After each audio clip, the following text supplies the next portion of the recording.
All right, guys, let's talk some leaf spring stuff here. So we got Ronnie Rhodes' car here, 68 Camaro, leaf spring car. Everybody knows that car. Everybody knows I've run leaf springs for a very long time.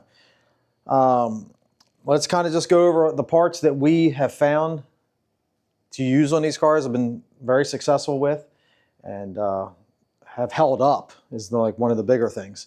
Of course, we start with the Calvert spring. It's a great spring. We've tried different springs, and the Calvert one is the best one out there. So then, so you got that, and then you have the spring perch, which we use the Merlette one. If you order it from Marty or through us, whoever, you can order it different heights, so you can get the car desired ride height you want. And then it's complemented by the adjuster, the plate that goes on the bottom, so that you'll have various holes there for different angle on the bar, which we'll talk about on the angle. When you go to that, it goes to the smaller bolt hole, so you have just a little finer adjustment. So you'll have to change out, if you're running the Calvert stuff, you'll have to swap it out to a conversion joint to accept that small hole. Like I said, this stuff holds up great. Just a little tip, when talking about the perches, you'll see those Mopar's been like famous for selling the perches that weld on here. They are garbage. What happens is they're just like a stamp piece, and they fold over time. They like actually roll from the rear trying to rotate in there, and you'll see they'll buckle up. Guys will put gussets on there and stuff like that. It doesn't work. It just buys you a little bit more time. And then, so that's kind of covers that. On the front bucket on these cars, it depends what eyelet you get on the spring. You got to be careful. Like this is a center wrap spring, which I don't know if you can kind of see it. Well, like the back, you can kind of see the back. That's a center wrap. So when you go to that center wrap versus a bottom wrap, it gives you these replacement brackets that have a big curve in them, which when they're in a car, I'll show you on the car side, you got to be careful because these things will hit on the inside of the body and bind it up. But I'm sure we just use this, on this car we use the stock bucket. There's other aftermarket ones out there we've used and they work great, but you really got to modify the car to get them in there. And that's great, especially if you're trying to lower the car more. But you can see this stud here. So we welded that stud in there, and that goes up inside the car.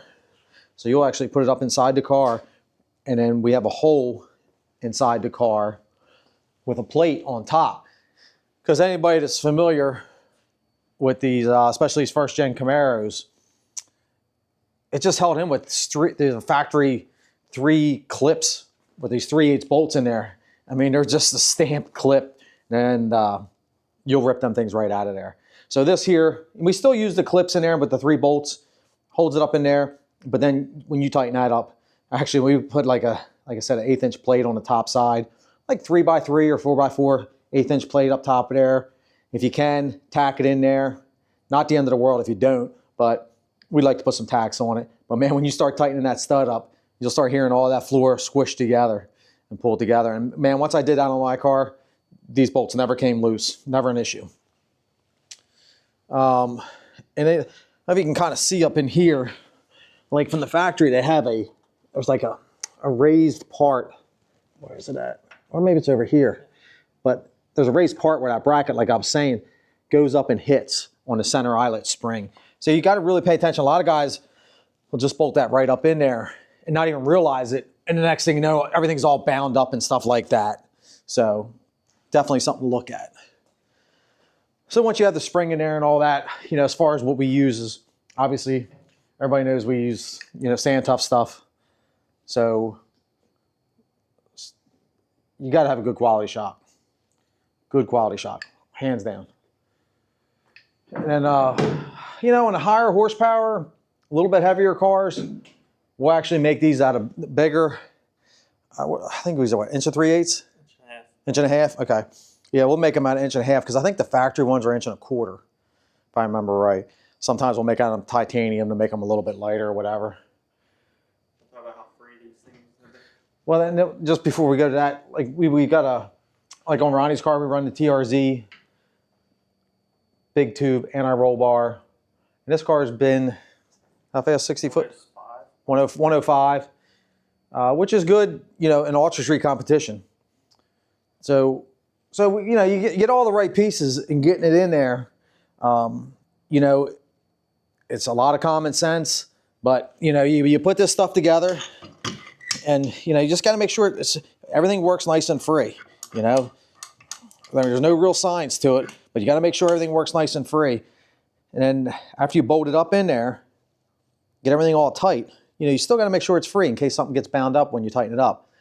Like on this particular car, we didn't talk about sliders or shackles.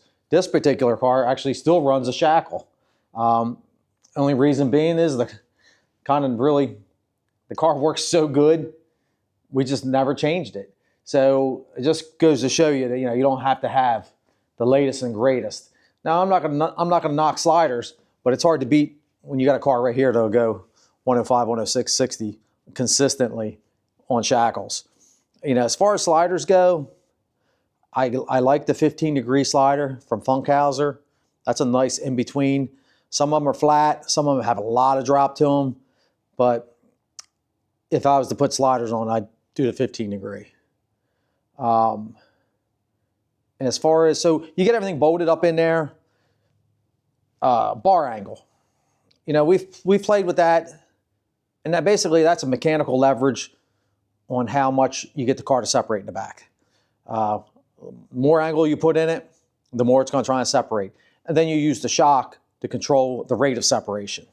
So I typically, we'll run them right around, and it was a 2.5 degree bar angle. That's what the car's sitting at ride height. You know, you just throw an angle finder on the bottom of the bar.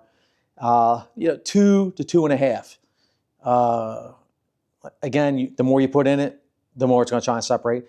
And with most guys, you give them a number, they say, well, if some's good, more is better. Well, that's not always true. So yeah, I would start with 2.5 degree and kind of go from there, and see what the car likes. Then, you know, so you get that set up. And man, our initial setup is we will set this thing up with the driver in the car, race ready to go. We'll set this thing up, adjust it with the anti-roll bar. On the initial setup, I'll unhook the anti-roll bar and get this thing just to where, boom, it touches. That's it. Lock it down. And then adjust your anti-roll bar to 0. Start everything at 0. Run the car. I've actually never seen any advantage of putting more initial preload in it, or less. We've always had great luck with that thing just touching and go from there.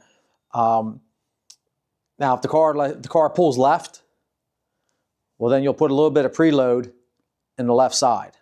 So let's say if the car's kind of drifting left, go one more flat preload on the driver's side. You don't have to restart over or nothing like that. You just, boom, put a flat in it and go from there. One thing I did want to touch on, I kind of forgot. On these perches, a lot of guys, you know, trying to get pinion angle. We go around 3 to 4 degrees pinion angle down, run it downhill. A lot of guys will throw wedges in there. Man, wedges, I just don't like wedges. It's a bad idea. It's just a temporary fix for something that really should be fixed right here. You know, cut it off, move it, redo it. Those wedges, just open yourself up for movement. They will move around. It's never a good idea, especially at the performance level, you know, some of these cars are going. So that is one thing I dislike, is wedges. I get it. Sometimes you got to do what you got to do. I'm not saying you can't run them, but yeah, a lot of times, like, so you'll have this. You have your spacers handy? I mean, okay. So you'll have the perch here, sitting up here like that. Well, that leaves a gap between here. Well, you start cranking these things down, and I always torque these. Always torque them. Torque them 75 foot-pounds, run up to like 50, and then go to 75. But man, you start bending this stuff, and it looks like crap. So it's a pain in the ass, but we'll make spacers to fit in between there. And you got to be careful, because you got to make sure you get enough squish on that spring, because it'll flatten that spring out as you tighten it up.